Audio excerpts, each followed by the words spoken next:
आज मु तैयारी करी एकदम सिंपल भावरे बेसी मसला किछि नहीं एकदम क्विकली जेटा 10 मिनिट कि 15 मिनिट भितरे तैयारी हबो खेचड़ी। आ सतिपई मु एठी जहाँ वेजिटेबल थिला सेई गुडा को नेकी आज मु खेचड़ी तैयारी करी एकदम सिंपल भावरे। तापाई मु नेइची एठी गोविंद भोग चाउल गोटे गिना ताको भल भावरे धुईकी अध घंटे पई बतरेई देइची।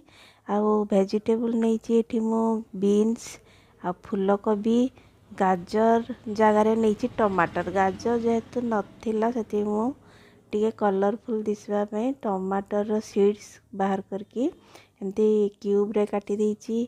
आ मटर छुई नहीं यही सब को वेजिटेबल को सब काटी देइची फूलकोबी बीन्स को। आ एठी फूलकोबी फास्ट भाजी देइची लूण गोटे चामच देकी तेल गोटे चामच आउ घिओ किछि देकी फास्ट भाजिकी काढ़ीदेली। तापरे एटी आउ गोटे चामच घिओ पकेकी काजू किशमिश भाजिकी काढ़ीदेली। आउ एटी गोटे चामच घिओ रे एटी किछि गरम मसला ऐड करची तेजपत्र डालचीनी आ बड़ अलैच जो कला अलैच ताको पकेकी एठी भाजी देला परे गोटे चामच जीरा आ जो ग्रेट करिची मु एठी अदा रसुण को ताको एठी भाजी देइची। भाजी देला परे जो वेजिटेबल को मु काटी की रखी थी बीन्स आउ टमाटर आलू गुटे को काटी थी ताको एठी पके देइची। पकेकी एठी लूण गोटे चामच पकेकी ताको किछि समय फ्राई कर दवा। फ्राई कर देवी माने टमाटर को भी एठी पकईदेवी जो क्यूब साइज रे मु काटी की रखी टमाटर को भी एठी ऐड कर दवा। आउ मटर छुई सब पकईकी आउ 5 मिनिट मु मीडियम फ्लेम रे एमती रखीदेवी जमती वेजिटेबल गुडा टिके फ्राई हो जिवो। तापरे आमे चाउल पकेवा जो बतरे की रखी चाउल से बतरी की रहिले चाउल 10 मिनिट भितरे भात बढ़िया से हो जिवो झरझरिया हो जिवो।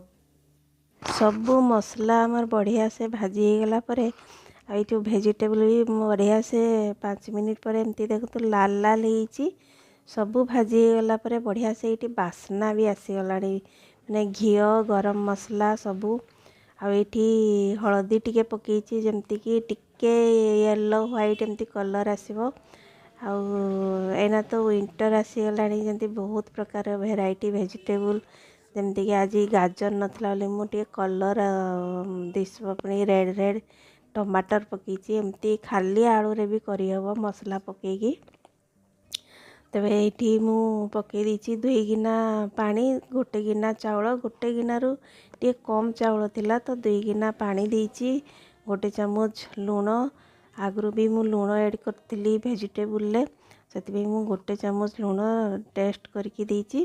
आउ 10 मिनिट परे इठी देखंतु पूरा राइस बढ़िया से झरझरिया आईची स्टिकी हेनी जमती अठा अठा हो जाए सेमती हेनी बढ़िया से झरझरी होईची सीझी भी होईची। आउ एठी मु जो भाजी की रखथिली फूलकोबी आउ काजू किशमिश सबू को एठी पकेकी 5 मिनिट पई ढाकुणी देकी रखिदेवी। तापरे धनिया पत्र किछि पकेकी सर्व कर देवी। आ या सहित कौन सी तरकारी पत्र भी दरकार पड़ न था केवल खट्टा मिठार गोटे चटनी हो गले आ किसी दरकार पड़ न था। बढ़िया से एमती झरझरिया खेचड़ी माने 10 मिनिट भितरे जेकोसी वेजिटेबल घरे थिले केवल आलू थिले भी माने बढ़िया से जल्दी से हो जाए तो फटाफट से आम तैयारी हो गला खेचड़ी। एमती खट्टा मीठा चटनी सहित ये खेचड़ी बहुत बढ़िया लगे आ बहुत जल्दी हो जाए।